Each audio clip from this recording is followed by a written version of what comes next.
যখন একটা মিষ্টি মধুর ভালোবাসার সম্পর্কে দূরত্ব তৈরি হয় না, খুব কষ্ট হয়। সামনের মানুষটা বলে, ব্যস্ত আছি, এখন কথা বলার সময় নেই।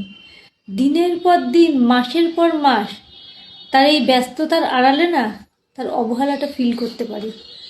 যখন এই রকম হবে, মানে এরকম হওয়ার তো কিছু কারণ থাকে। হ্যাঁ, হয়তো আপনার কিছু এক্সপেকটেশন ছিল সামনের মানুষটার কাছে, যেটা সে ফুলফিল করতে পারেনি, কিংবা কিছু ভুল ধারণা আছে, হ্যাঁ, যেটা একসঙ্গে বসে আলোচনা করলে সব কিছু ক্লিয়ার হয়ে যায়। এরকম যদি পরিস্থিতি থাকে, সম্পর্কটাকে শেষ না করে একটিবার সেই মানুষটার সঙ্গে এক জায়গায় বসুন। আর যখন দুজনে এক জায়গায় বসবেন না, সমস্ত রাগ, সমস্ত ইগোকে একটু সাইডে সরিয়ে রাখবেন। হ্যাঁ, নর্মাল কথোপকথন করবেন, কথা বলবেন, আর ইগো একদমই নয়। আর যা কিছু মনোমালিন্য আছে সেটা কখনো তর্কে পরিণত করবেন না, একে অপরকে দোষারোপ করবেন না, বরং দুজন মিলে সেই সুন্দর মুহূর্তটাতে এক হয়ে সম্পর্কটাকে জেতাবার চেষ্টা করবেন।